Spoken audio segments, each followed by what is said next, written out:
এটার নাম হচ্ছে ইলেকট্রো হাইড্রোলিক লিফট।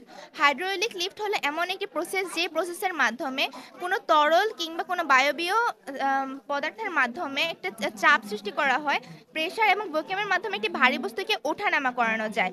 আর এই প্রসেসটাকে যখন আমরা ইলেকট্রনিক মাধ্যমে করছি তখন এটার নাম আমরা দিয়েছি ইলেকট্রো হাইড্রোলিক লিফট।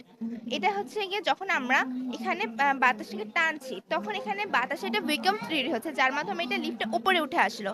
আবার যখন এখানে আমরা প্রেস করছি তখন একটা প্রেসার ক্রিয়েট হচ্ছে যার মাধ্যমে এটা নিচে নেমে যাচ্ছে।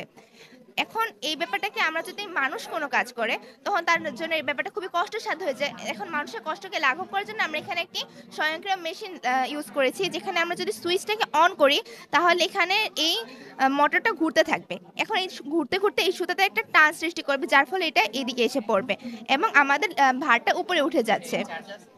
না, এটা চার্জ শেষ হয়ে গেছে কারণ সারাদিনে দেখাতে হয়েছে। আর তারপর যখন আবার উঠে যাওয়ার পরে এটা বিভিন্ন ফ্লোরে চলে গেল আমাদের গাড়ি বা আমাদের প্রয়োজনীয় বস্তুটি। তারপর আমরা যখন সেই বস্তুটিকে আবার নিচে ফেরত আনতে চাই তখন আমরা এই সুইচটা অন করব, তখন এই মোটরটি ঘুরতে থাকবে এবং এখানে একটি তার সৃষ্টি হবে যার ফলে এটা নিচে নেমে আসবে।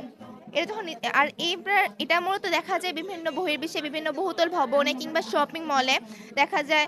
আম, ধরেন আমরা কোনো শপিং মলে চারতলে একটা গাড়ি গ্যারেজ দিয়েছি, তখন এখানে গাড়ি ওঠানামা করার জন্য কিংবা বিভিন্ন বহুতল ভবনে গাড়ি পার্কিং করার জন্য আর কি এরকম প্রসেসে ব্যবহার করা হয়। সেক্ষেত্রে ব্যবহার করা হয় অনেক সময় ইলেকট্রনিক লিফট কিংবা হাইড্রোলিক লিফট। ইলেকট্রনিক লিফটের মধ্যে অনেক বেশি খরচ হয়, আর হাইড্রোলিক লিফটের মধ্যে মানুষের কষ্ট বেশি হয়। এখন যেহেতু আমরা এখানে মোটরের মাধ্যমে কাজটা করছি স্বয়ংক্রিয়ভাবে, সেক্ষেত্রে মানুষের কষ্ট হচ্ছে না। আর যেহেতু এখানে বায়ুর মাধ্যমে চাপটা প্রয়োগ করছি সেক্ষেত্রে খরচটা অনেকাংশে কমে আসছে। তাই এটা একই সাথে আমাদের জায়গাও বাঁচাচ্ছে, শক্তিও এত একটা খরচ করতে হচ্ছে না, সেই সাথে আমাদের সময়, শক্তি এবং মানুষের পরিশ্রম সবকিছুই কম প্রয়োজন হচ্ছে।